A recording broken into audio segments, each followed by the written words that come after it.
Hi everyone, welcome to Math Hash YouTube channel. In the last video, we discussed the quadratic equations and we discussed the different methods to solve the quadratic equations. Today, we are going to discuss the radical equations and we will reduce the radical equations to quadratic equations. First of all, we discuss the radical equations. What is radical equations? The equations in which expression occurs under the radical sign is called radical equation. यानी कि radical equation वो होती है ऐसी equation जिसमें expression या फिर polynomial जो रेडिकल साइन में ही यानी कि क्या करे वो जो अंडर अकर करे और ये होता है हमारे पास रेडिकल साइन। अब फॉर एग्जांपल 2x प्लस 3 ये हमारे पास क्या है एक एक्सप्रेशन है। इसको अगर हम रेडिकल साइन के अंदर लिखें और ये प्लस 4 = 0, अब ये हमारे पास इक्वेशन भी है और साथ में ये जो एक्सप्रेशन आ रहा है ये हमारे पास किस में आ रहा है, रेडिकल साइन में आ रहा है। तो ऐसे इक्वेशन को हम बोलते हैं रेडिकल इक्वेशन। ठीक है, तो आज हम क्या करेंगे, आज का हमारा टॉपिक ये होगा कि हमने रेडिकल इक्वेशन को हम रिड्यूस कराना है क्वाड्रेटिक इक्वेशन में। ठीक है, तो इससे हम 4.3 से हम कुछ क्वेश्चन करते हैं इसके, तो इससे आपको अंदाज़ा हो जाएगा कि हम रेडिकल इक्वेशंस को क्वाड्रेटिक इक्वेशन में कैसे डिसॉल्व करते हैं। Let's see exercise number 4.3। Question number 1 ये है कि हमारे पास 3x² plus 2x minus 3x² plus 2x minus 1 whole square root equal to 7। अब इसको सॉल्व कैसे करते हैं, सबसे पहले तो आप उसको समझ लें। वो ऐसे सॉल्व करते हैं कि हमने ये जो भी हमारे पास एक्सपोनेंशियल जो भी आया हुआ है, ठीक है, हमने इसी को लेट करना है। तो इसको हम लेट करेंगे y, ठीक है, तो y लेट करेंगे तो इसको हमें बनाना पड़ेगा y² बनाना पड़ेगा। ठीक है, तो अब इधर देखिए इन दोनों को कंपेयर करें, 3x² प्लस 2x माइनस 1 है, इधर हमारे पास 3x² प्लस 2x है। तो इधर देखिए सबसे पहले हमारे पास इधर तो -1 हमें होना चाहिए हमारे पास, क्योंकि अगर हम इसको लेट करते हुए हम इसको y² बनाना है तो क्या करेंगे, इधर हमने फर्स्ट टाइम हमने -1 लेकर आना है। तो -1 कैसे कर सकते हैं, क्योंकि अगर हम राइट साइड की तरफ देखें तो वो हमारे पास क्या आ रहा है, 7 आ रहा है। तो 7 को हम क्या लेकर आएंगे, लेफ्ट साइड की तरफ लेकर आएंगे, तो हमने इसको फर्दर सॉल्व करना है। तो इस लिख सकते हैं 3x² plus 2x minus 7 minus 3x² plus 2x minus 1 equal to क्या बन गया, 0 बन गया। अब इधर भी हमारा प्रॉब्लम सोल्व नहीं हुआ, क्यों, हमें चाहिए इधर -1 चाहिए, लेकिन हमारे पास इधर क्या आ गया, -7 आ गया। तो -7 हम ब्रेक तो कर सकते हैं ना टू पार्ट्स के अंदर, -1 और -6, हमारे पास आंसर क्या आ जाएगा, -7।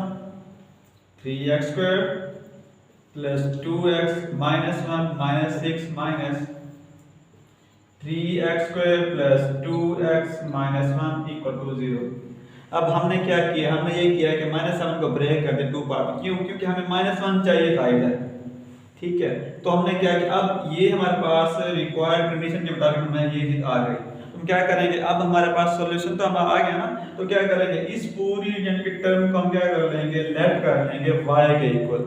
तो लेट कर लेते हैं y equal to 3x² plus 2x minus 1 whole square root. ठीक है, तो अब हमने इधर तो y लेकर आ गए, तो इसको भी हमें y² बनाना पड़ेगा ना। तो अगर हम क्या करें, दोनों तरफ से अगर हम स्क्वायर लें तो स्क्वायर लेने से क्या होगा हमारे पास, आपको पता है स्क्वायर और स्क्वायर रूट आपस में क्या होते हैं, कैंसिल हो जाते हैं। तो हमारे पास क्या आंसर आ जाता है 3x² प्लस 2x माइनस 1 और ये बन गया y²। अब देखिए, अब हमने इसकी जगह पे क्या पुट करना है, इसकी जगह पे पुट करेंगे y² और इसकी जगह पे क्या पुट करेंगे, y और ये -6 आ जाएगा,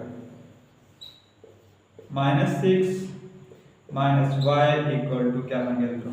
अब हमारा हमने क्या बनानी थी, इस रेडिकल इक्वेशन से हमारा पर्पस था, रेडिकल इक्वेशन से हमने बनाना था क्वाड्रेटिक इक्वेशंस। अब इसकी पावर हमारे पास कितनी है, 2 है, तो क्वाड्रेटिक इक्वेशन बन गई ना।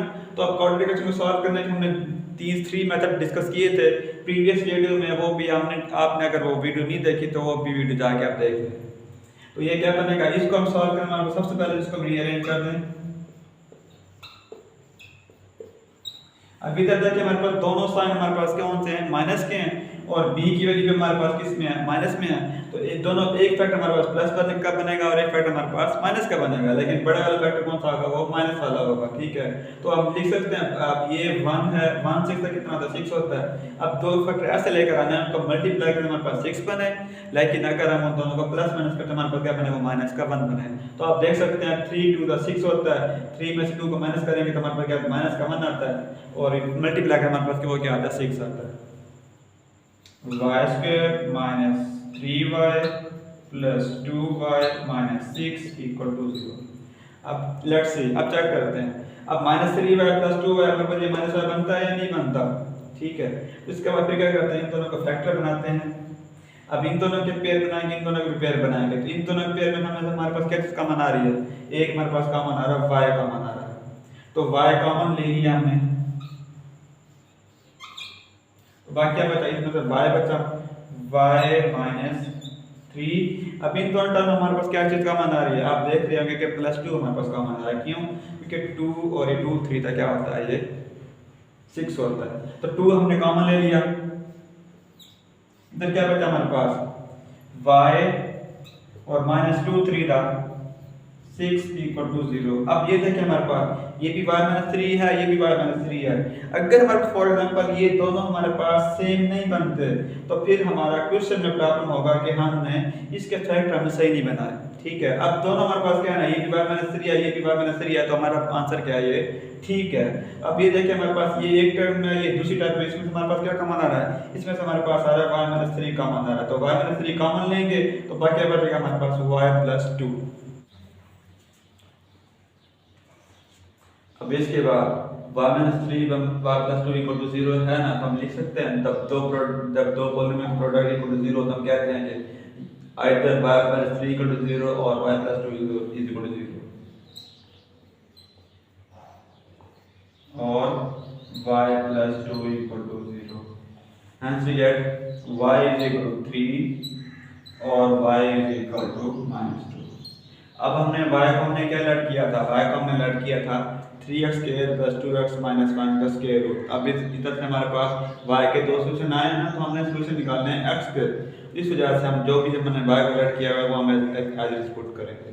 y की y 3x square plus 2x minus 1 whole square root equal to 3। एक दफा y इक्वल टू 3 के लिए हम पुट करेंगे, एक दफा y इक्वल टू माइनस 2 के लिए पुट करेंगे।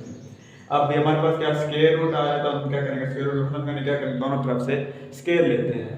तो स्क्वायर लेंगे तो हमारे पास ये क्या बन जाएगा, ये 9 बन जाएगा। ये हमारे पास इधर से स्क्वायर रूट कैंसिल हो जाएगा, तो हमारे पास लास्ट आंसर क्या बनेगा, 3x square plus 2x minus 1 equal to क्या बनेगा, हमारे पास ये 9 बनेगा। अब इधर लिख भी सकते हैं taking square root on both sides.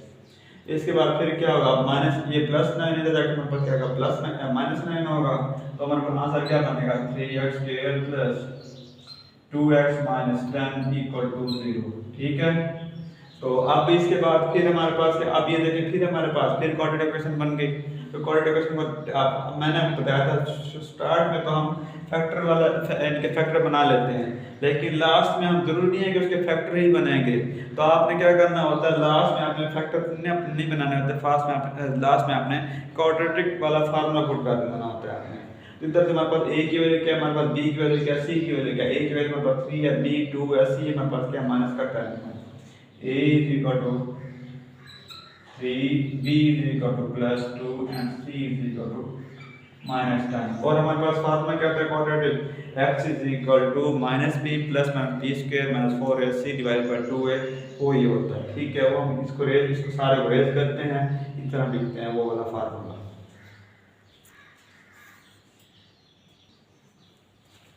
वो हमारे पास फार्मूला ये होता है x is equal to minus B plus minus B square minus 4ac तो डिवाइड बाय 2a। अब a b c की हम वैल्यू पुट करते हैं, इसके बाद हम फाइनल आंसर फाइंड कर लेंगे। x is equal to b की वैल्यू हमारे पास क्या है 2 है, तो हमारे पास बनेगी minus 2 plus minus b square, 2 का स्क्वायर क्या होता है हमारे पास 4 होता है, माइनस 4, a की वैल्यू हमारे पास क्या है 3 है, और c की वैल्यू हमारे पास क्या है 10 है। माइनस माइनस क्या हो जाएगा हमारे पास ये प्लस हो जाएगा।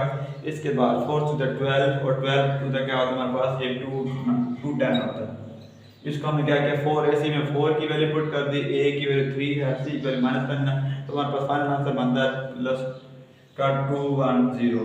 इसके बाद 2 और मल्टीप्लाई a की वैल्यू हमारे पास क्या 3 है, इन दोनों को ऐड करेंगे तो हमारे पास क्या बनेगा माइनस b प्लस माइनस, अब ये 210 और 4 कितना हमारे पास ये बन जाता है 214 बन जाता है, ठीक है। अब डिवाइडेड बाय क्या बना हमारे पास वो 6 बन जाता है। अब क्या करेंगे इसको हम इसके हमने क्या बनाना है सिंप्लीफाई करना है। अब ये भी आपका आंसर ठीक है, अगर आप यहाँ से लिख देंगे तो बुक वाला कभी भी गलत नहीं करेगा, लेकिन अगर हम इसको फर्दर सिंप्लीफाई करें फर्दर सिंपली कर सकते हैं, तो हम ये कहेंगे तो इसको हम लिख सकते हैं 31 डिवाइड मल्टीप्लाई 4, यानी कि अगर इसको थोड़ा सा फैक्टर बनाए तो इसके फैक्टर बनाएंगे 214 होता है 31 मल्टीप्लाई 4, इनको मल्टीप्लाई करेंगे हमारे पास क्या बना 214। इसका करने का फायदा क्या है, फायदा ये है कि हम हमारे पास है ना 4 के अलावा हमारे पास स्क्वायर रूट पॉसिबल होता है, तो 4 का स्क्वायर रूट हमारे पास क्या होता है 2 होता है, 2 हमारे पास क्या होगा बाहर आ जाएगा, कॉमन आ जाएगा, तो फिर क्या करेंगे 2 का हम कॉमन लेने के बाद इसका आंसर ले सकते हैं।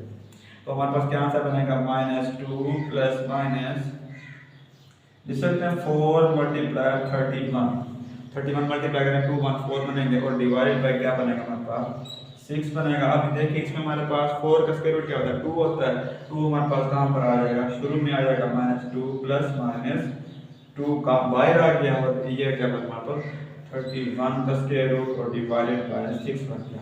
अब इधर देखिए हमारे पास ये 2 है ये भी 2 है, तो 2 को हमारे पास क्या आ रहा है कॉमन आ रहा है ना, तो 2 को हम कॉमन ले सकते हैं, तो क्या बनेगा इधर से हमारे पास इधर बचेगा हमारे पास -1 और प्लस माइनस 31 स्क्वायर रूट और डिवाइड बाय क्या बनेगा हमारे पास वो बनेगा 6 बनेगा, ठीक है।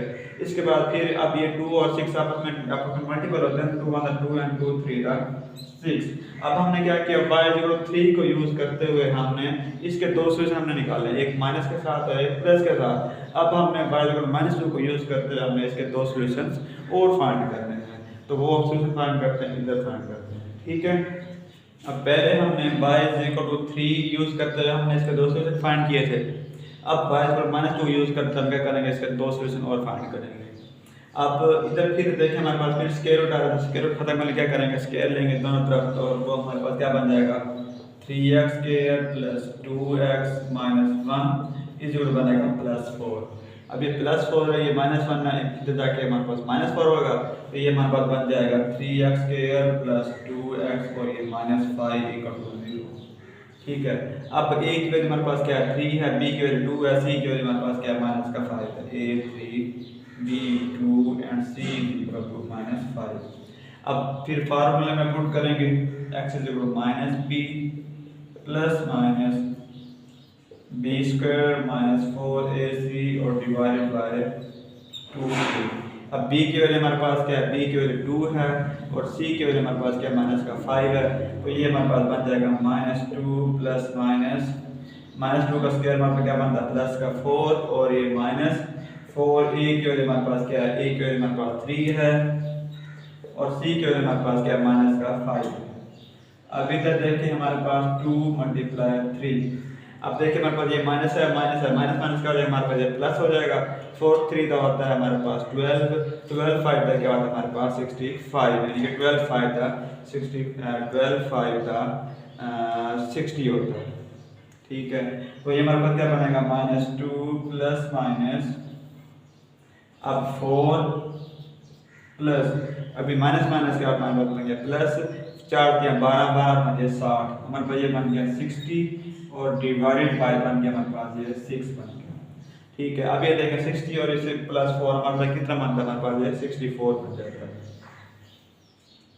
क्या बनेगा x = -2 प्लस माइनस 64 और डिवाइडेड बाय 2 3 6। आपको पता है 64 जो होता है वो हमारे पास कंप्लीट स्क्वायर होता है, किसका कंप्लीट स्क्वायर होता है वो होता है 8 का, क्योंकि 8 का कितना हमारे पास 64 डिवाइड बाय 6। अब हमारे पास x के दो सूत्र बन गए ना, एक प्लस के साथ एक माइनस के साथ। अभी 10 स्क्वायर रूट नहीं है तो इसको हम सिंपलीफाई कर सकते हैं, तो कैसे करेंगे x -2 प्लस 8 डिवाइड बाय 6 और x -2 -8 डिवाइडेड बाय प्लस का 6। अब इसको सॉल्व करेंगे हमारे पास क्या बनेगा x = 6/6, इधर क्या बनेगा x = -10/6 हमारे पास क्या आंसर निकलेगा 5/3 -5/3। इधर क्या बनेगा हमारे पास 6/6 हमारे पास बनेगा 1। तो हमारे पास इसके सॉल्यूशन सेट्स कितने निकले, पहले 2 हमने निकाले थे ना और 2 हम अब और निकाले, 2 हमारे पास सॉल्यूशन क्या लिखेंगे, हेंस सॉल्यूशन सेट्स आर कौन हेंस सॉल्यूशन सेट्स आर, पहले हमारे पास 2 सॉल्यूशन हमारे पास पहले निकले थे, y हमने -3 को यूज करते हमने निकाले थे। इसके बाद फिर हमने y -2 को यूज करते हमने ये 2 सॉल्यूशन निकाले 1 और -5/3 हेंस सॉल्यूशन सेट्स आर। अब इससे रिलेटेड क्वेश्चन और करते हैं जो हमारे पास, अब ये तो मैंने आपको कंप्लीटली सिखा दिया, ठीक।